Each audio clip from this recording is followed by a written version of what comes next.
Okay, it's about 7:02 p.m. Today is Monday, January 31. Welcome to week number five, five, number five. And if you've been paying close attention, you'll recognize that next week the class ends.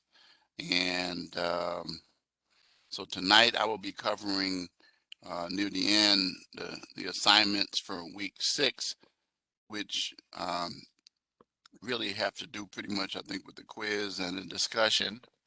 And I don't think there was a written assignment off the top of my head.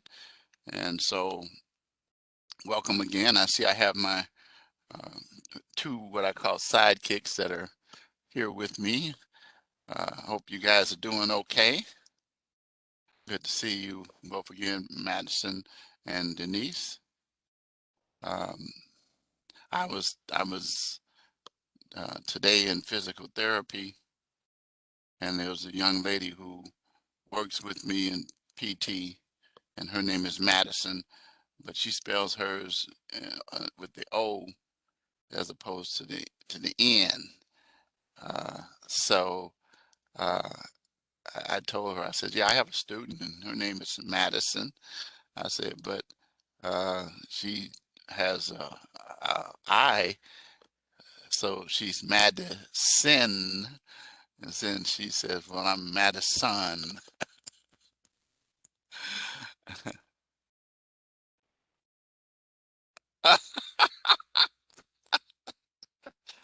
Well, guess what? He said, your grandfather said, wait a minute, I'm going to say something to you. He said,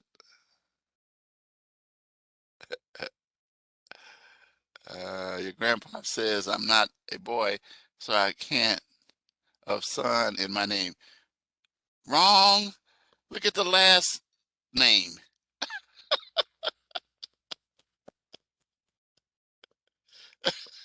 You have a, you have a, you have a son in your last name.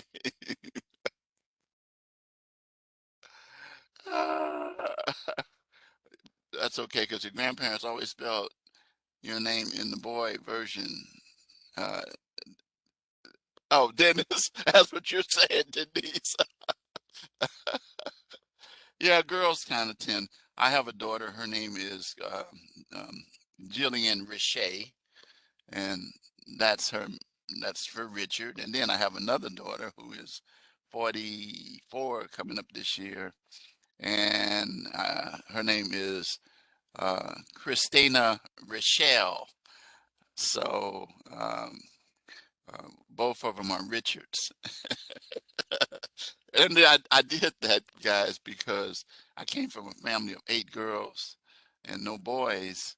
Well, thank you. I came from and eight girls and no boys. I was the only boy, and I lost my dad. You know the story about that.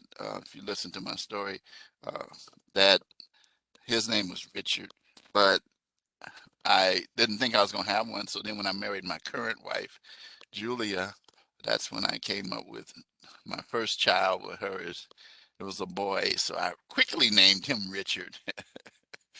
He's a straight up junior.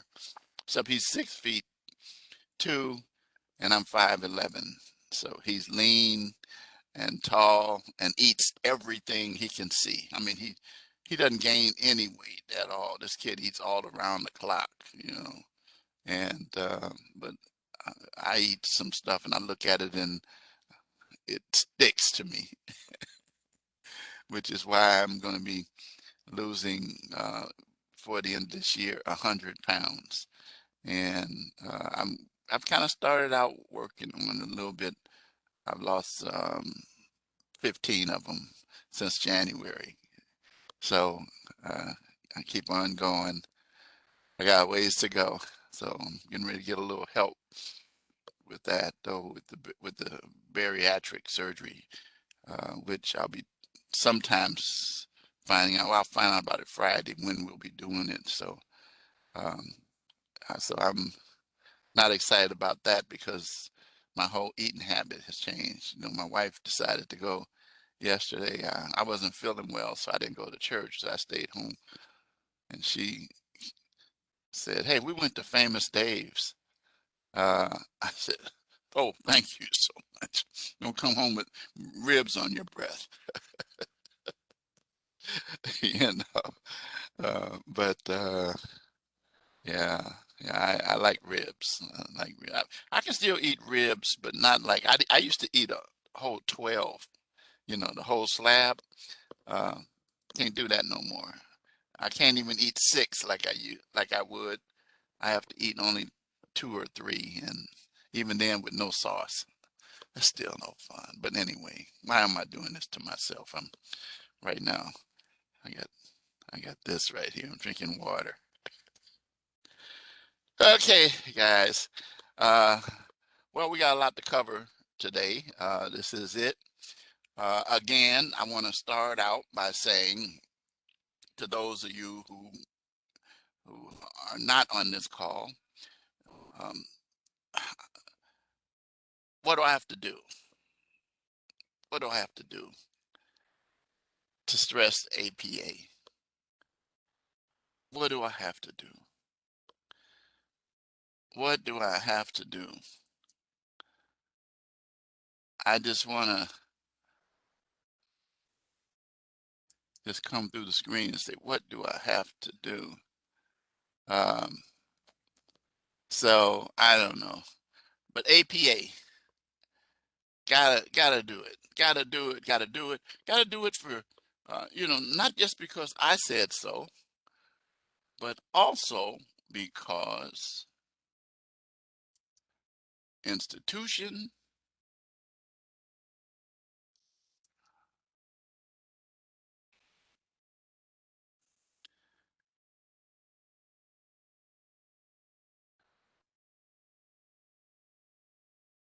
says so right here.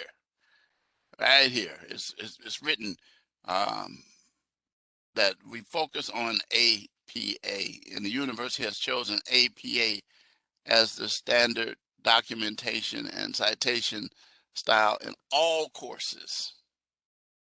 Okay, so it's not just me being tough on people.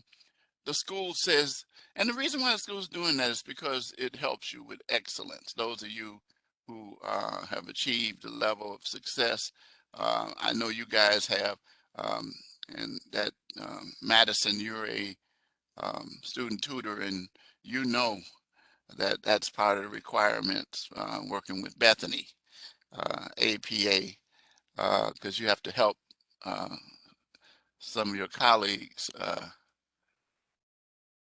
Yeah, I know. I know. Um, Not only that, yeah. So that's there, and then not only that, in my course, if you remember, the very first at the beginning, there it is right there. I got it right there as an announcement, and then tells you about it, and then the link, and you click it, and there it is, the toolbox and everything in there, templates, talk about tutoring and all the stuff, everything, you know, APA basics. No, I don't want to talk to the library, but the basics, preventing plagiarism, academic integrity video, which we already are familiar with because I went over that, um, but with Dean Mladic. Um, Madison, you know who Dean Mladic is now. Well, you knew probably already, but you know now, right? Who Dean Mladic is? Oh yeah, yeah, he's cool. John Mladic, he's in Rockford, just where Melanie is also. And so anyway, he's really cool. He was my academic dean um, at Romeoville before he went there. Let me see what you said. Uh, oh, okay, yeah. When you meet him, he's a very cool guy. He is. I like him a whole lot. And then when you do meet with him, tell him I said hello. Yeah, we've had a lot of nice chats. But yeah, he does the academic integrity video. And then setting up your paper. So you know what the point of matter is between you guys and this, and then I'm one professor who makes sure that my students get it. Um, I'm pretty tough on it. So I have to say this. This is a 100 course. This is the first level course you get. Uh, introduction to correction. Introduction to criminal justice is the first one. But when you get to these 100 level courses, and then you're going to go to the 200 and the 300s. I tell my students, I says, you gotta pick it up. You got to get this. It's essential, not just for school because the school says so, but it's a good habit that we're instilling in you guys because when you get out of here, you're going to find out that there's a lot of organizations that rely on it, and you're going to need to know it. So I am kind of disappointed sometimes because I spend a lot of time talking about it, and I I keep doing it, and so I apologize to those of you who got it, but my deal is I don't want to have any man or woman or student, should I say, left behind, and that's just how I am. One thing about a good leader, and that's what the teacher is supposed to be. Uh, is supposed to be able to try to not lose anybody and make sure that everybody gets what they need. Well, uh, I'm guilty of giving what you need, but the question is, are you guilty of taking it and using it? And if you're guilty of that, you end up on the honor roll and the dean's list. I promise you, that is a guarantee. That is a success path. And so, anyway, please, please, please, for those of you who are looking at this video, and this is our last video for this class. I start Tuesday of next week. I'm sorry, Wednesday. If I see some of you, I'll be teaching Introduction to Criminal Law. I don't know if any of you guys are going to be in that class or not, but I will be teaching that. Oh, oh, okay, good. It'll be good to see both of you guys. That'll be awesome. So I'll be teaching that, and I'll be doing a lecture next week for that open house. I'll be doing Wednesday, Thursday, and Friday. I have to do it that way, and more than likely, criminal law will be the one on the first day, and then drugs and crime, and then I have another course which you guys are not going to be in, because I'm being a lawyer.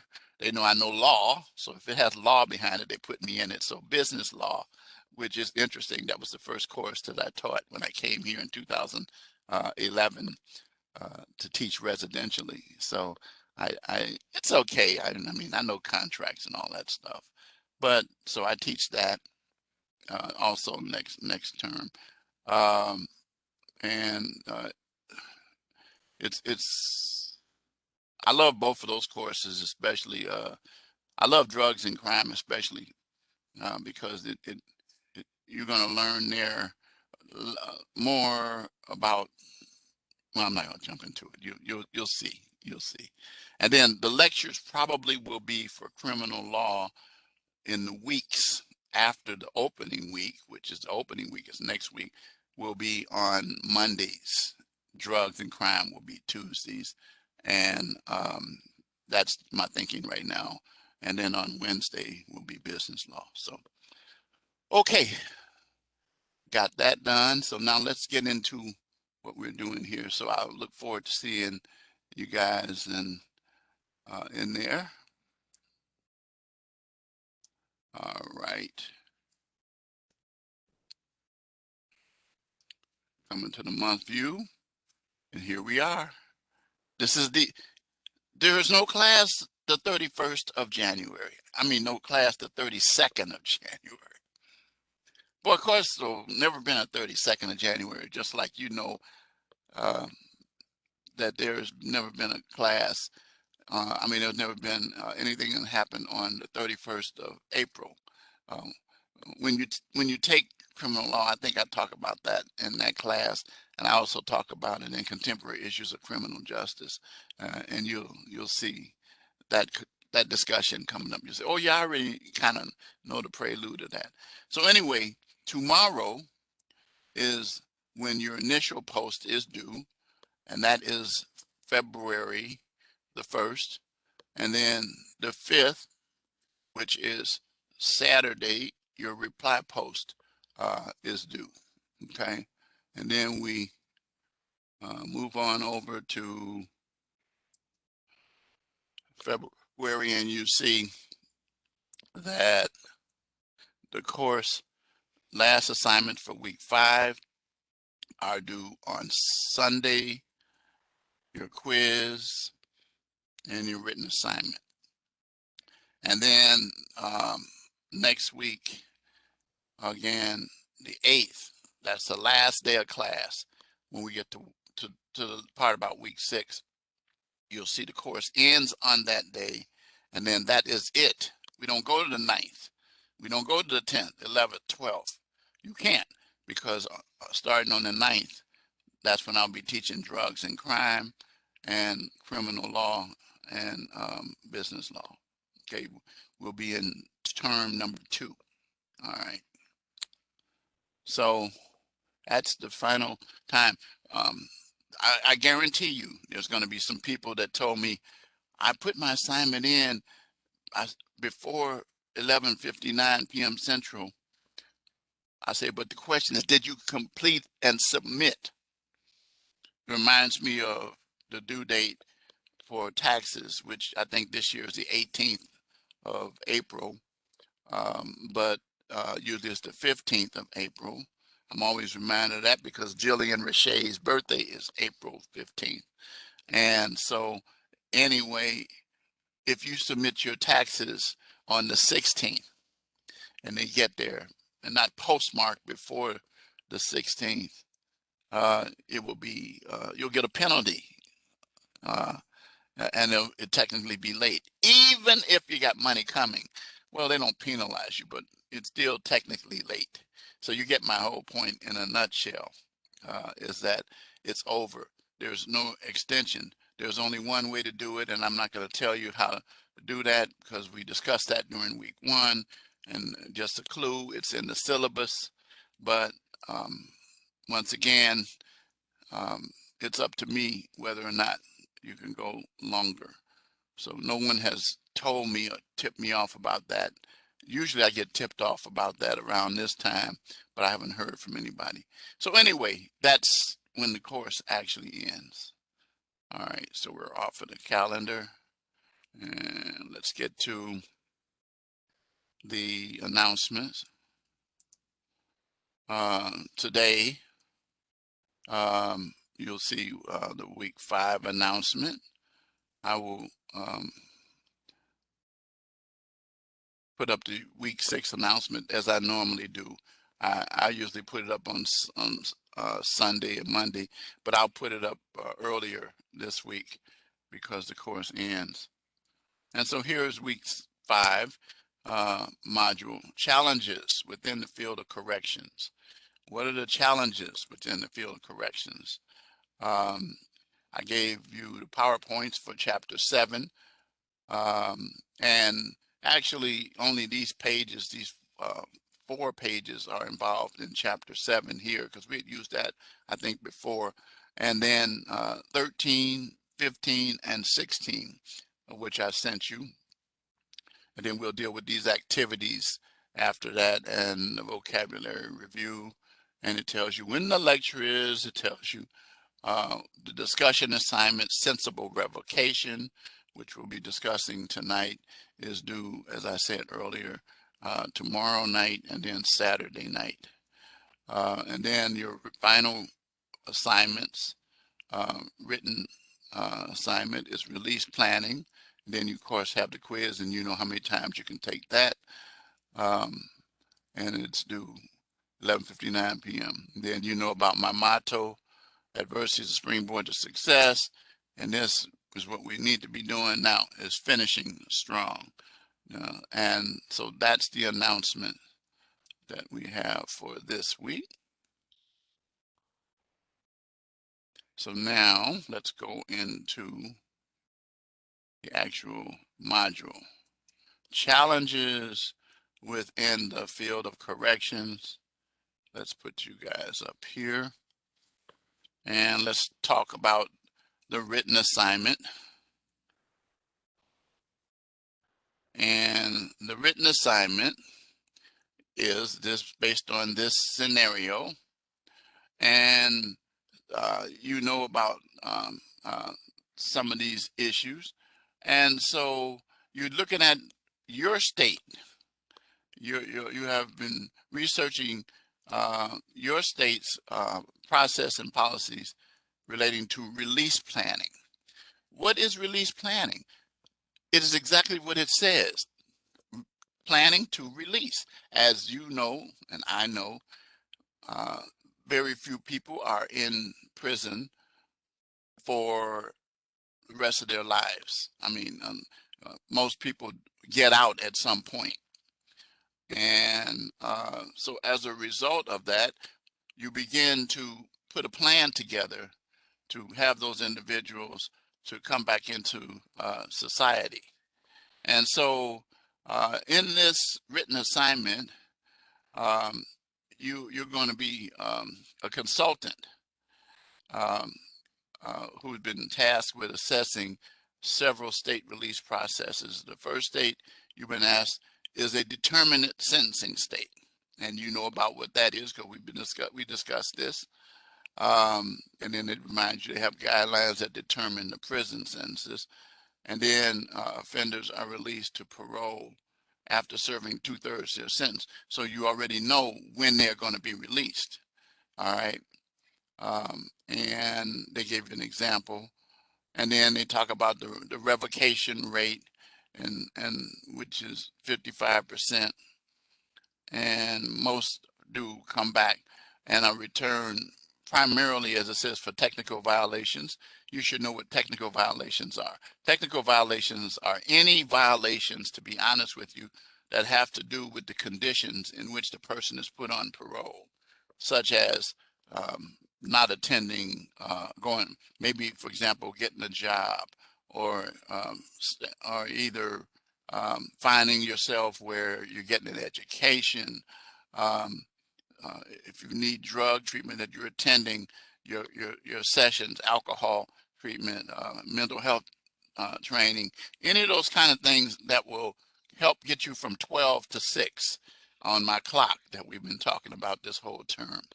And so more than half return for those technical violations. Maybe they're supposed to be at home by a certain time, and they violate that.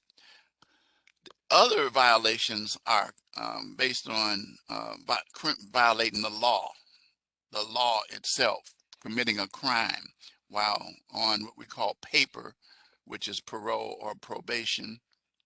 And that means you're on the supervision of the probation officer. If you're on probation or parole, if you're on parole, you have a parole officer on parole. And so this state has looked at the transition from prison, TPC, which is what it means, transition to community.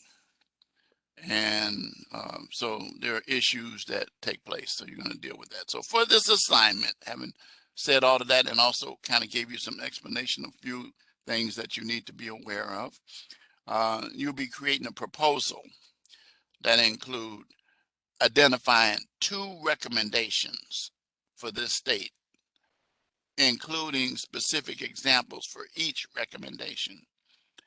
Why you think the recommendations will be the most impactful by the state. Explain how each recommendation is aligned with research, including R&R, and then TPC, which we just got through talking about, and any other principles. the next point, providing supporting evidence from credible sources. There we go. That's the buzz phrase for look out for APA. Okay. We already preached on that one, but citations in the body and references at the end, cover page, Roman 12, I believe it is, and also your, and you know what, I haven't really been too tough on my classmates class students rather, about the points, the fonts, but you need to learn the right one and apply the right one. And then reference page. Don't, a lot of students put their references in the body of the paper and they call references, or they'll call citations references, and then have a reference page, and then they'll say credible sources. Said no, citations are credible sources. And then, of course, the rest of that, spelling, grammar, and so forth and so on. I do run all of your papers through Grammarly to make sure you're not copying and pasting materials, but that you also have some critical thinking included. And then Microsoft Word document. Word document. I had some students who had some issues with that when we were doing the infogram. But if you read it carefully, it said infograph or chart, and didn't matter, just as long as you made sure you satisfy that. So that's not what we're dealing with here, but then APA formatted. So now let's confirm all of that by going over to the rubric, and the rubric tells you exactly what I just said over here. But if you don't have credible sources, you're going to end up, look at it, says missing examples for each recommendation, but you incomplete. Know what I consider as incomplete? No credible sources. All right, but then they come back and say in alignment, credible sources. Very important, very important, very, very, very important. And then if you go all the way across, you'll see, because students said, well, why did I jump all the way from 100 points to 55? Because you didn't have credible sources. Yeah, but you had good content. But where the heck did it come from? Tell me where. Well, um, I researched it, but I left out that information. That's very important. That's when we get to academic integrity that we're breding you guys to have. Okay. Anyway, no typo spelling, so forth and so on. So it's very clear that if you stay over here, and if you complete your paper, you says, oh, I don't have any citations in the body. Or you just throw one in there. Now, don't give me a gratuitous citation, because I go back and I look at those things. And please don't, I'm trying to remember, was it in this class or the other class I taught? Somebody committed the sin of using Wikipedia. That is the sin, we say that, because it is not credible. It is incredible. And the reason why is because it can be changed by anybody. So we don't use Wikipedia. All right. So that's the assignment. All right. If you have questions, let me know. I think it's pretty self-explanatory. And then when I get through with the lecture, you'll have even more info. Okay. Discussion assignment. Sensible revocation. The key thing, here's the deal, guys. When a person violates their parole, since we're talking about parole today, it could be for technical violations, which I just talked about, or new offenses, as I mentioned too as well. But regardless of the reason that the person is violated, as I said, revocation is very high, particularly if you have a new offense. That's generally, if it's a violent offense, it inevitably is going to send you to the penitentiary and revoke the rest of your parole. So the question is, what is sensible revocation? And I can tell you this in a nutshell. Sensible revocation is that you have to, how should I say, you have to use your analysis to determine if a person did a technical violation, like for example, they were late for meeting with their um, parole officer, or they missed the date, but we don't know the reason why they missed the date. Maybe they were sick, or maybe they were high when they should have been there. But the point of the matter is the question is, do we really want to, at first uh, thought, says, aha, you violated it, so go to the penitentiary. That kind of revocation of parole is bad, because then you overload the prison system. So what we try to do is think in terms of, here's how we think. We think in terms of uh, using that as a last resort, sending you back to penitentiary. That's the key. That's the last resort. When all else, you know, has failed.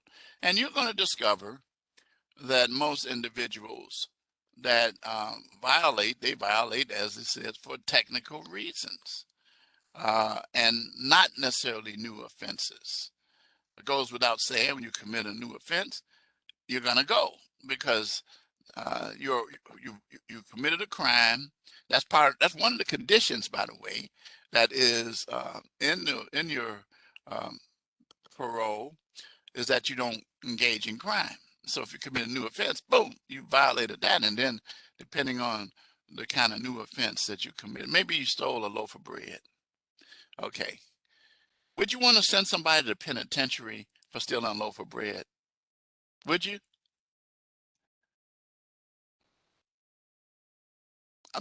No, of course not.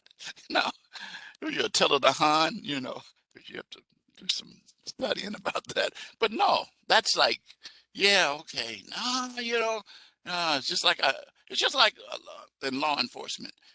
Just because you have a gun, do you have to use it every time that you stop somebody? Or have you ever had, well, I've been a policeman, so I know I didn't always pull my gun out when I was talking to somebody, but there were times when I had to.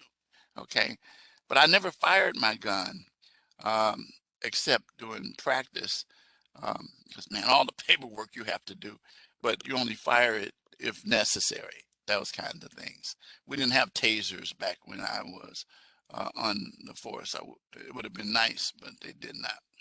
So, but at any rate, you're going to use these two scenarios, and then you're going to determine how you will respond, and you'll submit your initial post and then your reply post. All right, let's move on. So we've kind of started talking about the topic, and then the quiz. I'm not clicking on that. The live recording lecture, that's where we are right now, and you don't need to know that because you're here already. And by the time the people see the recording, it's going to be gone, and it's going to be replaced by the link that comes. And then you're going to get your points by submitting the key phrase or word for this. All right. So let's talk about these two topics, the challenges, first of all. So that's the overall issue that we're dealing with. What are the challenges that you face in corrections? And so whether it's jail, which is short term, or for individuals who commit misdemeanors, or felonies, which is long term, or for individuals who commit felonies. And the difference in the two is that jail and felony, rather, is when you commit a crime and you're sentenced for more than a year. And so there are issues that probation officers have that they have to face as a result of that. And remember, you're already dealing with individuals who did something not so good, to land themselves in that position in the first place. And so we have, as a requirement of both parole or probation, public safety. The key thing that we want to do is we want to help those individuals to become good citizens, i.e., again, get from 12 to 6. And so what we try to do is we utilize the processes that we have available to us to try to um, help that individual to go in a new direction in life. And so it is important that public safety exists. Uh, it is very expensive to incarcerate a person because you have to feed them, you have to shelter them, you have to clothe them. And then we talk about the fact that recidivism involves the revolving doors. And you see the people go around. In the years that I practiced law, I saw some people that they went in, they got out, they went in, they got out, they went in, they got out, they got killed, or they passed it on to the next generation, their kids and their kids' kids, or nephews, nieces, and so forth, and even grandchildren, all of that. I had all of that. So it takes a lot of, it's costly. It's costly. And it's like, you're not gaining any ground. In fact, as I try to remind people constantly that that prison is the place where you learn how to commit crime. The longer you are sentenced inside those walls, you could be exposed to individuals. So we have primary goals of public safety. So we have, and the programs that we utilize, the drug treatment, the education, the vocational training, those kind of things. We struggle with individuals to get them to go in those directions. And so because we have these technical violations, as well as the new offense violations, sometimes our hands are tied. And the system is not going to really work unless we implement what we talked about earlier, sensible revocation. As it says, determine that behaviors threaten public safety and require return to prison. If it threatens public safety, that they committed the offense, then that's probably where you're going to have a person to go in. And so our goal is to be successful with them. And I've kind of given you a model for that. Okay. So the challenges are numerous, but the key thing is that it's not, we operate with the goals, but we have to remember every individual is different. We don't paint a brush, says, oh yeah, we already know. No, you have to, my grandma used to always say, and my mom used to say, every tub got to stand on its own bottom. I have Richard Jr. and I'm Richard Sr. And my dad was Richard, but he wasn't senior because we had different middle names. My point being is that even though we had that name Richard in common and we had the last name Wright in common, we were still different individuals. And so we have to be treated, and that's the same way that, oh yeah, I knew your daddy. Your daddy was an inmate in here before, and I know you're just like him and so forth. No, don't do that. That's, oh, I know you're part of the Wright clan. Yeah, we know about the Wrights. Yeah, they're a family of criminals and that kind of thing. I was listening to the news earlier, and they were talking to uh, the granddaughter of Al Capone, and she was talking about all the things that she had heard about, but she said to her, he was a nice man. Well, of course, that's his granddaughter. But the point of the matter is that she recognized also at the same time that he went down the wrong path. Just because her name was Capone didn't mean she was a criminal, and that wasn't that was what she was not, and that was the choice. So okay, so that's the challenge aspects of it.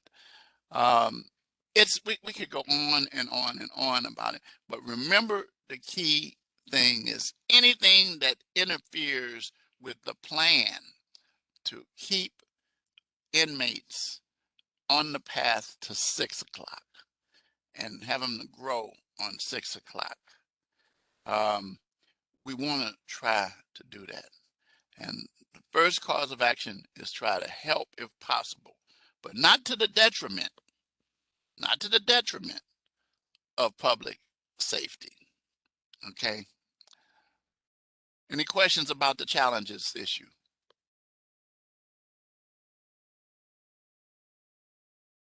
Okay.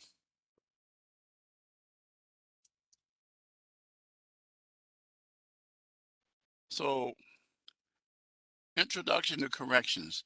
This is just a little thing that we go through. Um, that's the name of your course. So, okay. But so we deal with uh, the National Institute of Corrections. Let's see, pull it up. Boom, boom, boom, boom, boom. There we go. And then they have all kinds of information and where you can find resources that you want to use. Okay, so I'm not gonna, they dealing with. Remember, you have the groups. Each group is different, and this is just a source. This is a resource that they have here for you.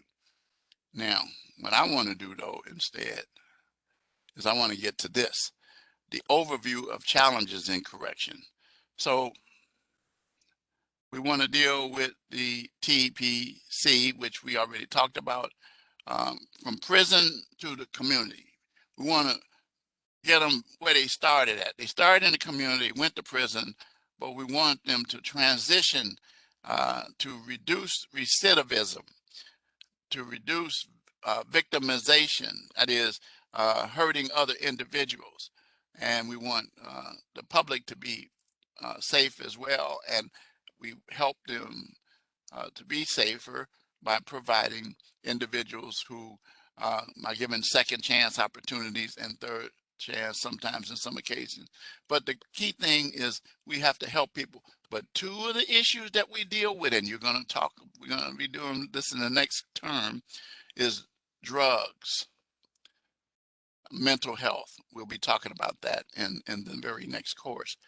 But the point of the matter, drugs and crime, and the importance of recognizing and understanding that it's not based upon the length of time that the person is behind the bars.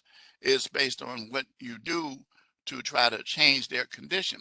It's just like a person who has an illness and they need an antibiotic, and you don't give them an antibiotic, well, they're still going to stay in the same condition. You put that antibiotic in them, then it begins to fight off, the virus that exists there. So we want to have the idea to improve the community, everybody, victims and offenders. That's what TPC is all about. Okay. And so the organization that I was talking about, NIC, is an organization that provides teaching to help corrections people in terms of dealing with that. But this is our main thing. All right.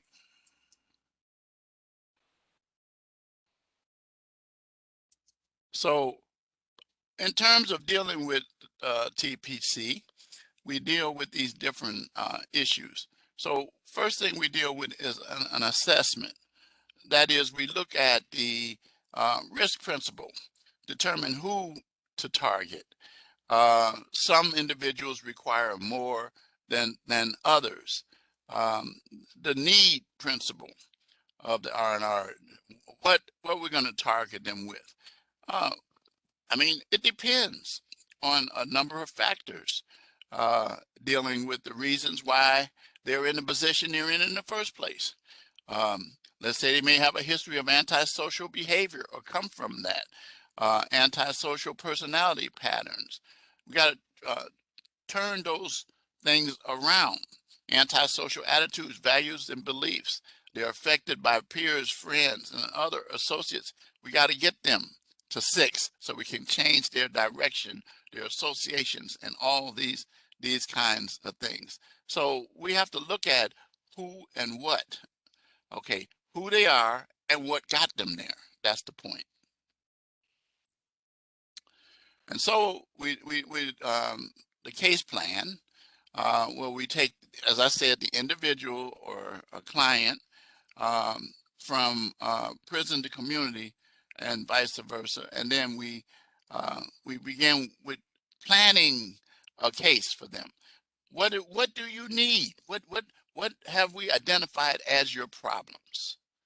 And based on the big four with attention to criminal thinking and skill deficits, um, got to understand. Here we go. Got to focus on these. These are the things I mean when I say the big four. And excuse me. And then we always want to be moving due north, moving closer to 6, and make inroads with those individuals, connect with those individuals, um, get their attention. Um, so you're going to be counseling. That's why you heard me say this before. If not, I'll say it again, that both parole and probation officers require a bachelor's degree. And you saw some of the requirements for probation officers, I think last week when we talked about, and you saw why you become almost like a social worker. You are a social worker, so to speak, but your role is to help those individuals out of the rut they're in, identify what their problems, and then address those problems. So then we move to using effective interventions. We intervene effectively. Um, Evidence-based research has proven to be effective. That is recognizing what the problem is. Do they have a drug problem? Do they have a mental health issue? Do they have a lack of education? Um, Programs like I talked about probation challenge before, where if you didn't have your GED and you came before the judge, and we're talking about in probation, but where you didn't have your GED, that if you got your GED, the case was dismissed. The point of the matter is that the individual began to focus on getting their education and less focus on committing crimes. And when they got the more education, they started saying, oh, this is cool. Let me try doing this one now. And then they get so inundated in it that you might go from your, education diploma, which is a GED, to a associate's degree, bachelor's, maybe master's, and I've seen it. And then JD, we had one I know that became a lawyer. But the point of the matter is we utilize all of these things, the skills, what the individual, everybody is not going to be a college person. Some just want a trade, a vocation, giving them something that they can do. Man, computers is really, I tell individuals, man, get some IT knowledge, and you could make a very good living with IT, because they touch everything. They're very valuable to us in this world now. Um, Responsivity, gender, level of functioning, and then implement it, of course, with that the big I, integrity. It's got to be done with integrity, as you already know my position on that. It is so important. One of the things that really scares me about the direction that I see our country has gone in the last 4 or 5 years is away from integrity and operating more on a lack of integrity. I don't care what your politics is. you still got to have integrity. Integrity is going to be the thing that will sustain you. I firmly believe in that. I'm not perfect, but my goal every day is to deal with integrity. You can trust people who perform with integrity, who act with integrity, and so forth and so on. And somehow or another, those who practice integrity rub off on other individuals as well. They pick up integrity. Collaborate with the stakeholders, dealing with the families. Almost every probation officer, parole officer get to know the family members of individuals that they service. And they become, as I said earlier, mentors, and continue to set examples for them. Uh, Corrections cannot do this alone. It's got to have social support because you're dealing with an individual. Okay, faith-based communities. Somebody said in one of the posts that they posted that everybody doesn't believe in God. It's not about that part. What it is it gives you something to hang your hat on. I that's my choice. That's my personal choice. I don't push it off on anybody, but I recommend it, and people make their own choice. How you do it, I know people who are Buddhists. I know I got a lot of my friends and colleagues are Jewish, and every time I think about what's happening in this country with the attacks on the synagogues and the anti-Semitism, it makes my skin just kind of like a. But anyway, faith-based communities, don't knock them if you haven't been in them. And it's about what you get out of it. That's why AA they use God, but the point of the matter is that the essence of it is to recognize that there is something different from what you're doing already, using yourself as the final determining factor about which way your life is going to go, and not a source that you cannot see. Um, but you can't see God, as I tell people, but you can see the results of him. Anyway, faith-based communities working together. Treatment providers to understand the R&R and utilize it in the program. You got a drug problem? Let's treat that. You got alcohol problem and drug problem. Let's treat those. You got mental health problems. Let's don't just lock you up and throw away the key. Let's begin to work on that mind. Let's help you. So those kinds of things. And that's a role that you're going to face. And then lack of understanding of treatment as interventions is critical security. You got to make sure you use the right, as they say, use the right tool for what the person's needed. How you're going to implement it. There's philosophical change for many prison employees. You begin to understand what your role really is there. You're not a babysitter, okay? Um, you're there to make inroads. And when should you start? The very first day. And so who does this work? It says protection officers, case managers, and POs. That's correction officers for protection. But the point of the matter is that the goal is always to replace a negative with a positive. Approach it in a positive way. Changes in staff training expectations. The more we learn as individuals in criminal justice, the better the system should be able to serve the needs of not just the individual, but the community as a whole. Funding is always a challenge, forever and a day, okay? Because it's government, it's tied to taxes and things of that nature. Form relationships with community partners, organizations, or entities in the community. Lack of community program or service upon release. can be a barrier, can be a component that would deal with adversely affecting transition, the TPC, from prison to community. Okay.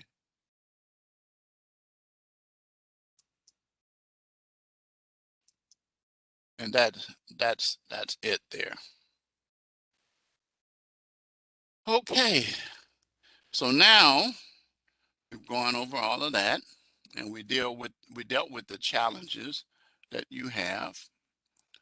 Um, Here's a knowledge check that you can take yourself, and you can just go through this. A management principle holding that a supervisor can effectively oversee only a limited number of subordinates. What would you say that would be? A, B, or C?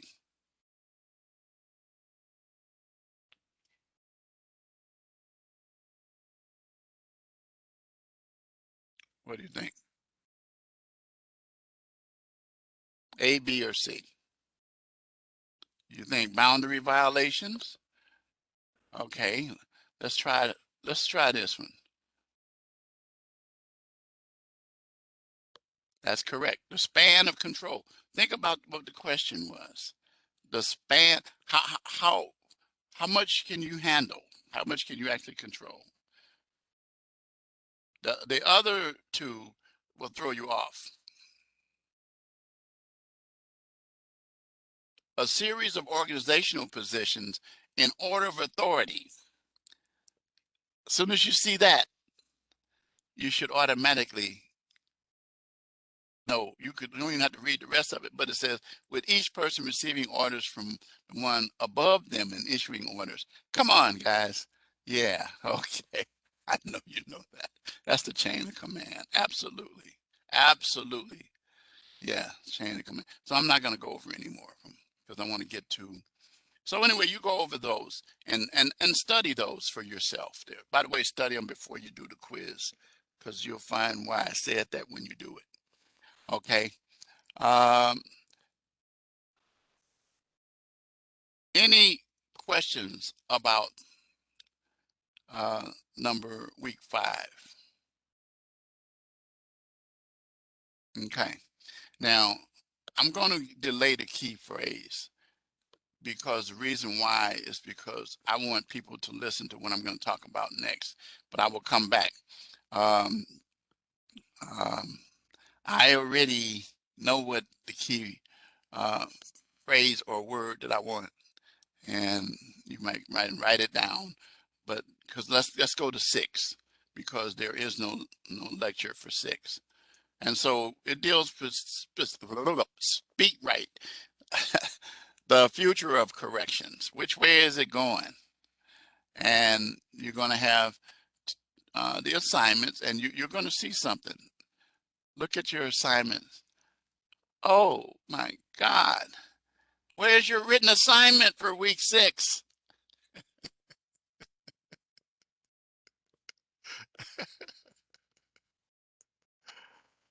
I gotta add it in there. No, there's not one. Okay. When they did this, they knew what they were doing. Why they didn't have us have a lecture? Because one of the main reasons for the lectures, quite honestly, is to deal with the written assignments. Okay. I know you got to, if you Denise and Madison, if you're going to be in the course next time, you're going to have to put up with me again, laughing and stuff like that. So I always tell people that if you can't laugh while you're working, then there's something wrong. Yeah, it not only makes it interesting, but yeah, I think about different funny things that happen too. Yes, life is funny. God, I believe, laughs at all of us. Okay. Whether you believe in him or not. Yeah, life is hilarious. I always tell my friends who come to me with funny stuff, I say, "Oh, you're up on that hill." They said, "The hill?" I said, "Yeah, hilarious." So those kinds of things. Well, anyway, so there is none. And so you're going to deal with evidence-based practices and science, and then you're going to deal with corrections and looking forward to the tech to the corrections aspects of it. I will send you your PowerPoints and your reading, and then make sure you do your vocabulary review, because the key thing that you're going to have is your discussion assignment is really, I don't really participate much in this one because it's peer feedback. And look at what, first of all, here's what I always tell people. Your initial post is one of the exceptions to the rule of copying and pasting. So what is your initial post? You don't even have to say anything. You just post it and copy your module 5 written assignment. How easy is that? Yeah, that's it. That's all you got to do is post that. That's your initial post. Okay, and then in your response post, then you're going to review one of your colleagues and then give a little more details. Remember, both of those are due on next Tuesday, a week from tomorrow. Both of those are due. So the discussion assignment is just basically one response, but your initial post is something that you should do this week. Okay. Some students miss that. I said, oh, okay. You know, so that you got the discussion assignment. The quiz, you know, I'm not clicking on that. Okay. And it's going to be based upon the issues here dealing with the things. We've been talking about all this stuff the whole time of the course.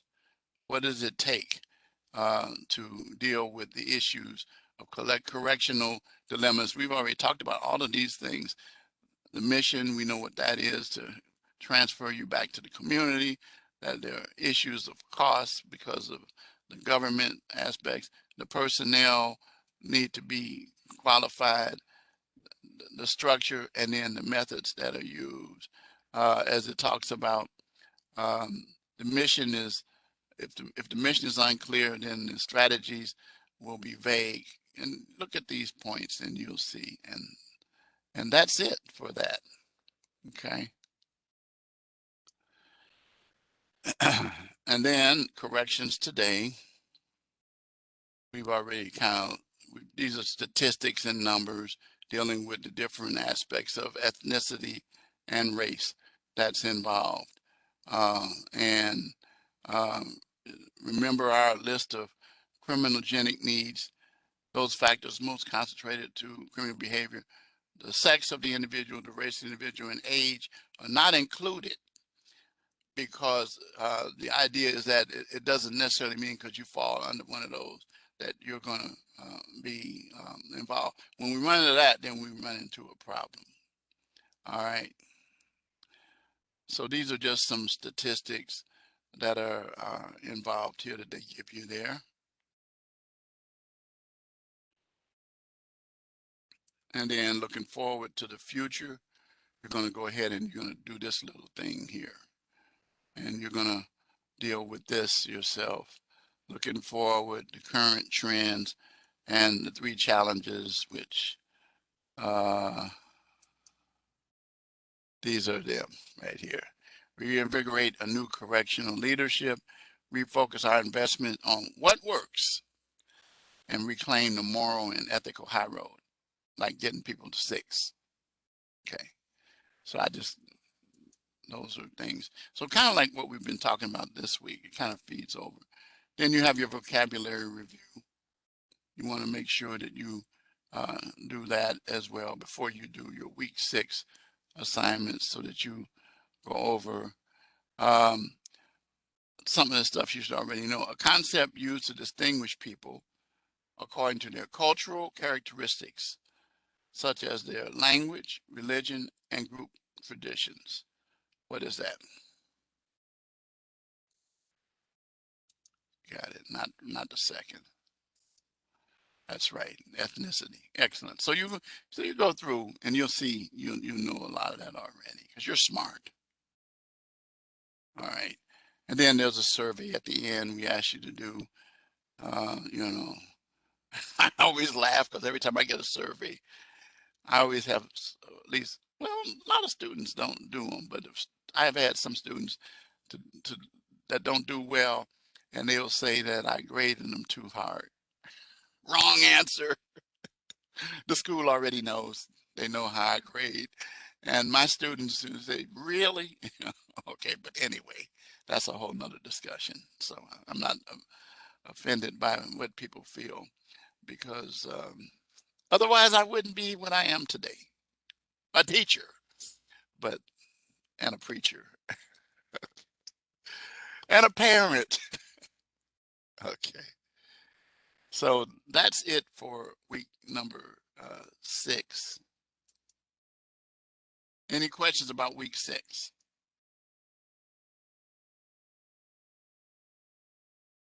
Okay. If you need to, you know, you can still reach me. Okay. So now, how about a suggestion for week 5 key phrase? What about it? Okay. Now that's, oh, wow. Very good. Very good, Denise. That's it. Correctional challenges. That's it. Yay.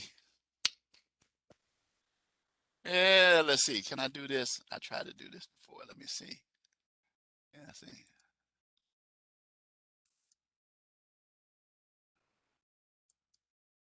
There you go. Okay, or either this one.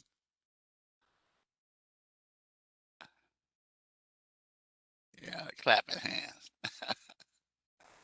Very good. Okay, Denise. All right, everybody give a bow for Denise. Okay. And so anyway, so yes, so anyway, it's correctional challenges. Please give it to me that way. Don't just give me challenges and don't just give me correctional challenges. All right, guys. Again, it's been a pleasure. Uh, um, I have enjoyed this immensely. You guys have started off my week a whole lot. I appreciate your commitment to attending the lectures, and I try not to bore you. You know, as one student said to me, Professor, you give us a lot of stories and stuff. I said, is that okay or not? Well, yeah, but you could teach more. I says, you're not getting the point of the stories, are you? That's okay. That's all right. The great philosophers of the world have said once, you give someone a story to connect them with the concepts that you're trying to get across to them. So, and I know you guys appreciate and understand that and can relate to that. So, all right, guys, I'll see you on the other side if you're in criminal um, law and drugs and crime. And looking forward to teaching those. Those are those are two of my favorite courses. Though this is a good one. I enjoy this one a whole lot as well. But drugs and crime, particularly, there are some videos in there that you're going to really find very interesting, and you're going to learn right off the bat something about the first week of class. You're going to learn what the whole course is all about. I mean, when I first start talking, you'll learn that. And then criminal law, I did that. I represented individuals in law. As I say, the definition of criminal law is dealing with individuals who were criminals. They say, well, were they all not criminals? I said, no, criminals are people who are caught committing crimes. So, uh, okay. Uh, I'm laughing at Madison She said she wrote your name DNC's. I know what she meant. I have trouble sometimes with that double S in there too. Uh, and you flip the N, right? All right, guys, I'm gonna let you go. Uh, enjoy your week, stay safe, and I'll see you further down the road. Take care. Um, oh, last thing I got to say this is students in my classes should always remember I don't go away after they leave me. They need me down the road. I always remember, particularly when you become regulars or in my other classes, I get to know who you are. And then there will be a time like I'm doing right now, writing letters of recommendation for law school, for law enforcement positions, for corrections positions, for probation officer positions, parole officer positions, or anything that you need. I'm here to do that. So, okay. Good night.